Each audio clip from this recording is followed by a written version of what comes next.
Ever since I got pregnant, my husband hadn't touched me. However, to my embarrassment, my body had only grown more sensitive. Every night, I would find myself craving for touch, unable to stop my mind from wandering to all kinds of fantasies. That was until the night a masked man broke into my home. I lay alone in bed, clutching the thin blanket between my legs, shifting restlessly. I let out a few frustrated groans, unable to endure the discomfort any longer. Eventually, I made up my mind and reached for the drawer of my nightstand, pulling out a toy I had recently purchased. Even though I was alone at home, my cheeks flushed as I opened the packaging. I hesitated briefly before switching it on, following the instructions that came with it. The gentle hum filled the room, soon accompanied by the sound of my quickening breath. The rave reviews I read online weren't exaggerating. The intense relief that swept through my body and the warmth spreading across my face were proof enough. It had been 5 long months since I'd felt anything like that. The tension drained from my limbs, leaving me lying there, basking in the afterglow. Sudden, I heard a rustling sound coming from the living room. Since Mark moved out, I had been living alone, so there was no way anyone should be in the house. My heart started racing. Could Mark have come back? He was the only one with a key to this place. Thinking of that possibility, I panicked and shoved the toy under the blankets. "Who's there? Mark, is that you?" I called out nervously. The noises stopped immediately. If it wasn't Mark, then who was it? My heart pounded as I carefully got out of bed, determined to check it out.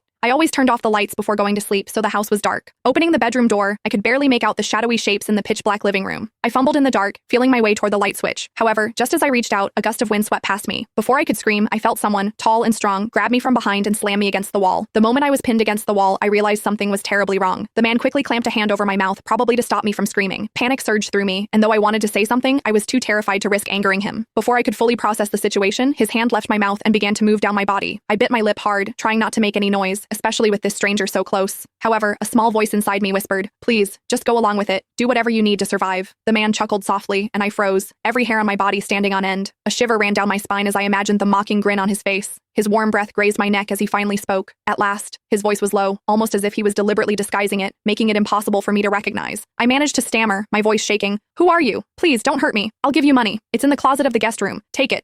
Just let me go." The man let out a chuckle. "Who said I'm here for money?"